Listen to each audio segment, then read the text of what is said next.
네, 여러분들 제가 여러분들께 한 가지 질문을 하나 하고 싶습니다. 만약 오늘이 우리에게 주어진 마지막 하루라고 한다면 여러분은 이 오늘을 어떻게 보내시겠습니까?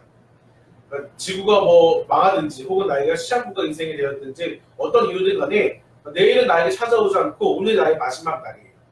그렇다면 여러분들은 무엇을 하시겠습니까? 어떤 철학자처럼 내일 지구가 망하더라도 나무 한 그루를 심으시겠습니까? 아니면 평소와 다름없이 여전히 출근하고 열심히 일을 한 다음에 하루를 마감하고 퇴근을 하여 집으로 돌아오시겠습니까?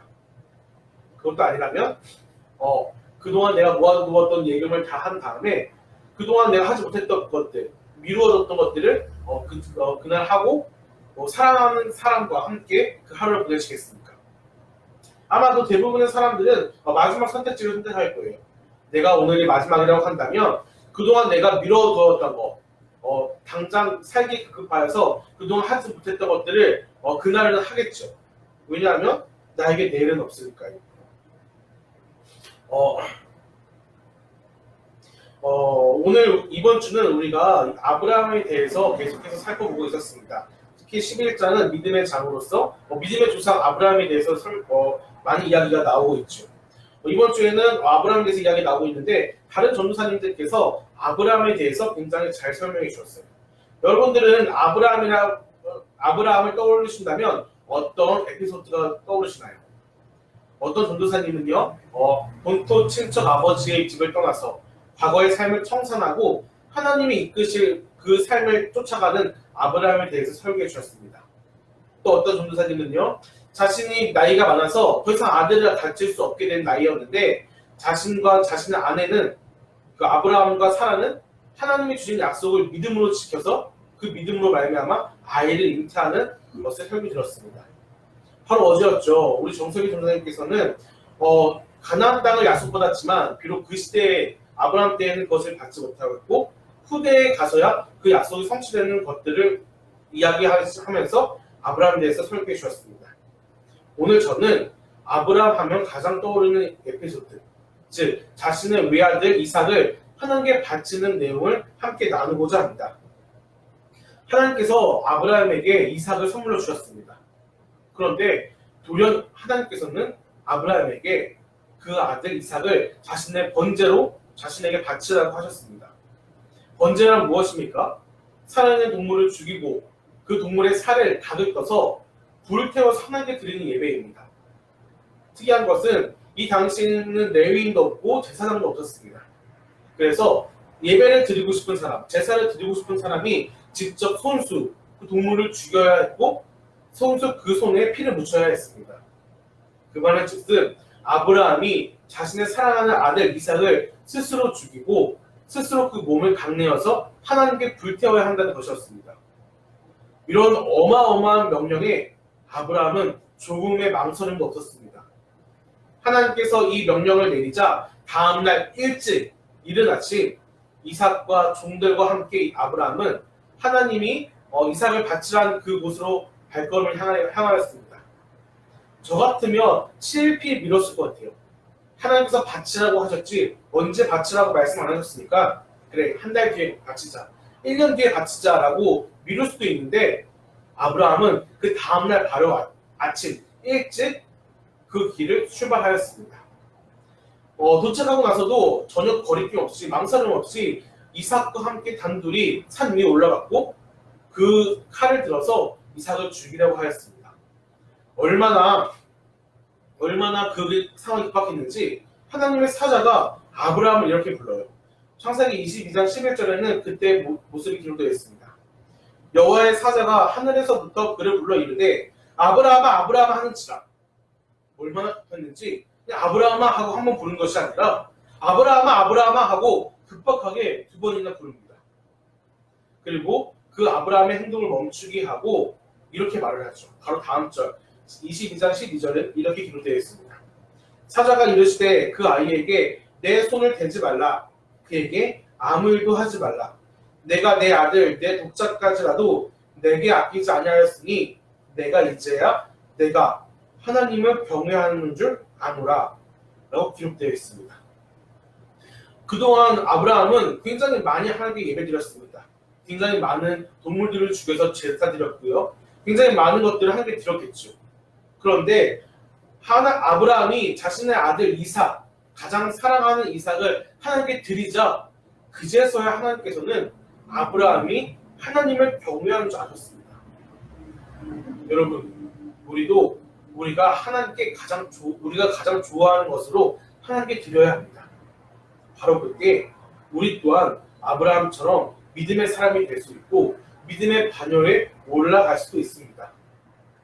우리가 소유하고 있는 이삭, 가장 사랑하고 가장 좋아하는 이삭을 하나님께 드릴 줄 알아야 합니다.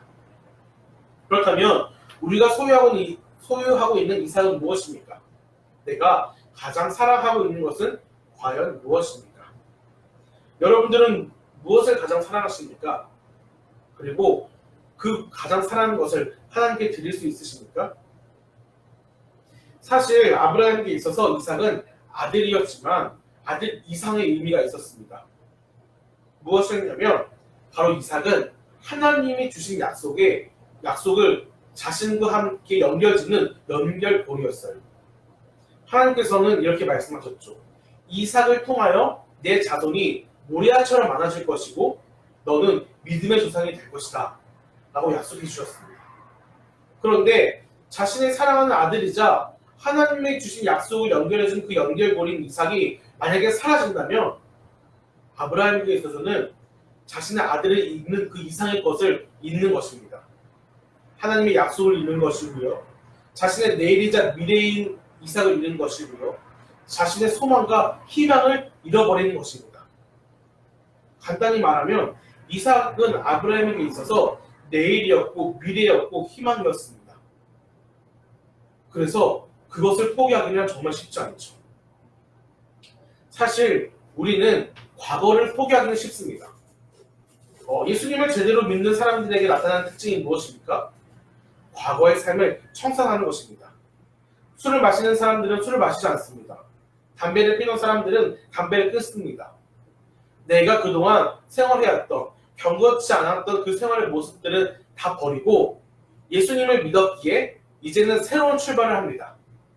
이것이 예수님을 제대로 믿는 사람들의 모습의 특징입니다. 그런데 정말 재미있게도 과거의 삶을 청산하는 힘은 비단 신앙과 믿음에서만이 나타나지 않습니다. 철이 들기 시작하면 사람은 변합니다. 어떤 이유이든 간에 내가 무엇인가 깨달음을 갖게 되면 사람은 과거의 삶에서 벗어나서 새로운 삶을 출발합니다. 청소년기 방황하던 사람들이 나이가 들고 철이 들자 다시 무엇인가를 시작하고자 공부를 하고 과거의 삶을 청산하는 모습을 우리는 종종 발견합니다. 이렇듯 사람에게 있어서 과거는 포기하기는 비교적 쉽습니다. 그러나 우리의 미래는 포기하기 힘듭니다. 내일 우리에게 다가올 일들은 우리는 알지 못하지만 그래서 우리는 내일을 막연하게 준비하지만 그래서 내일을 더 두려워하는 것 같아요. 내일 내가 과연 어떻게 살아가게 될까? 내일 내가 쓰게 될 돈을 우리는 어떻게 마련하게 될까? 과연 내일의 나는 어떤 모습일까? 두렵고 막연한 두려움 때문에 우리는 내일이라는 것을 인하여 오늘을 준비하게 되고 내일을 더 열심히 살기 위하여 오늘을 더 부지런하게 살게 됩니다. 그래서 내일이라는 이 두려움 때문에 우리는 하나님을 붙잡을 수도 있지만 반대로 하나님을 포기하는 모습도 종종 발견합니다. 제가 이 커피학교를 사역하기 전에는 학생부를 맡게 되었는데요. 정말 공부도 열심히 하고 기도도 열심히 하고 교회 행사에 빠지지도 않고 열심히 했던 친구들이 꼭 시험 기간이 되면 교회에서 보기가 힘들어요. 그리고 청년들을 바라보면 취업 준비는 열심히 할 때 열심히 나와 기도하고 하나님을 붙잡습니다. 그런데 막상 취업을 하고 나면 그 믿음을 지키기가 굉장히 어려워요. 왜냐하면 내일 있을 시험 문제 때문에 오늘에 있을 하나님의 그 예배 자리를 떠납니다. 내일 있을 우리 그 사회생활 때문에 오늘 드려져야 될 하나님의 예배의 자리를 벗어나게 됩니다. 내일이라는 그 두려움, 장차 나에게 다가올 미래라는 두려움 때문에 우리는 오늘을 충실하게 살지 못하고 내일을 준비하기에 급급하여 하나님의 은혜의 자리, 예배의 자리를 벗어나게 있습니다. 그런데 아브라함은 내일을 포기하였습니다. 이삭을 포기함으로 말미암아 장차 자기 신에게 돌아올 그 미래를 포기하게 되었고 내일을 포기하게 되었습니다. 내일을 포기하게 되자 하나님은 그제서야 아브라함의 믿음과 신앙을 아시게 되었고 아브라함이 포기했던 그 내일을 다시 선물해 주셨어요. 우리가 읽은 히브리서 11장 19절 마지막 부분에 이렇게 기록되어 있습니다. 그를 죽은 자 가운데서 도로 받은 것이라. 아브라함이 이삭을 하나님께 드리자 하나님이 다시 이삭을 아브라함에게 주셨어요. 이 말은 즉슨 우리의 미래, 우리의 내일 그 두려움을 사로잡아서 하나님께 못 드렸던 것들을 우리가 과감히 하나님께 내어드리면 하나님께서는 우리의 내일과 미래를 정말 아름답게 준비하셔서 다시 우리에게 돌려주신다는 것입니다. 사랑하는 여러분, 우리가 소유하고 있는 이삭, 즉 미래의 내일이라는 것을 하나님께 되돌려 드릴 줄 알아야 합니다. 내일 때문에 우리가 오늘 있을 예배 자리를 포기하거나 우리가 장차 다가올 미래 때문에 그것이 두려워서 장차 오늘 우리가 드려줘야 될 하나님과의 관계를 포기하는 것이 아니라 바로 오늘 하나님의 말씀을 더욱 붙잡고 바로 오늘 하나님의 은혜의 자리를 더욱더 사모하여 나아간 다음에 내일의 것을 우리 스스로 포기하고 하나님께 내어드린다면 하나님께서는 정말 아름답게 내일을 준비하셔서 우리에게 되돌려 주실 것입니다. 우리는 세상 사람들은 열심히 일하고 공부합니다. 하지만 우리는 바로 오늘 열심히 예배 드려야 합니다. 세상 사람들은 관행이라 하여 불법을 저지릅니다. 그러나 우리는 고지식하다는 소리를 들을 정도로 하나님의 말씀을 듣고 융통성 없이 살아야 합니다. 세상 사람들은 서로의 인맥을 위해서 열심히 노력하고 미래를 준비합니다. 그러나 우리는 왕따가 될 것을 각오하고 하나님과의 관계에 더욱더 집중할 줄 알아야 합니다. 그렇게 오늘을 하나님 위해 산다면 우리의 내일은 다른 사람들이 준비하는 것보다 더욱더 귀하고 아름다운 모습일 것입니다. 사랑하는 여러분, 내일 일은 내일 염려하시기 바랍니다. 장차 한 날의 괴로움은 그날로 족한데 내일 염려를 굳이 우리가 끌어다가 오늘 염려할 필요가 없습니다. 우리가 해야 할 오늘은 바로 하나님을 예배하고 하나님의 말씀을 지키는 것입니다. 제가 설교에 앞서 여러분께 질문하였던 질문을 다시 한번 하고 싶습니다. 만약 오늘이 우리가 사는 마지막 삶이라고 한다면 오늘이 바로 우리의 마지막 하루라고 한다면 과연 여러분들은 무엇을 하시겠습니까? 오늘 우리에게 주어진 삶이 마지막이라고 하여도 하나님을 예배하는 하루가 되었으면 좋겠습니다. 내일은 우리에게 찾아오지 않더라도 하나님의 말씀을 읽는 하루가 되었으면 좋겠습니다. 하나님께 내일을 드리고 오늘을 포기할 줄 아는 바로 여러분과 제가 되었으면 좋겠습니다. 우리 말씀을 생각하면서 함께 기도하는 시간 되었으면 좋겠습니다. 우리 이렇게 기도합시다. 하나님, 내일 일은 나의 삶이 아닙니다. 하나님이 나에게 주신 선물입니다. 하나님이 나에게 주신 선물을 다시 하나님께 드리오니 내 미래와 나의 앞날을 장차 준비해 주시고 내 앞길을 책임져 주옵소서라고 기도하는 시간이 되었으면 좋겠습니다. 다 같이 기도하시겠습니다.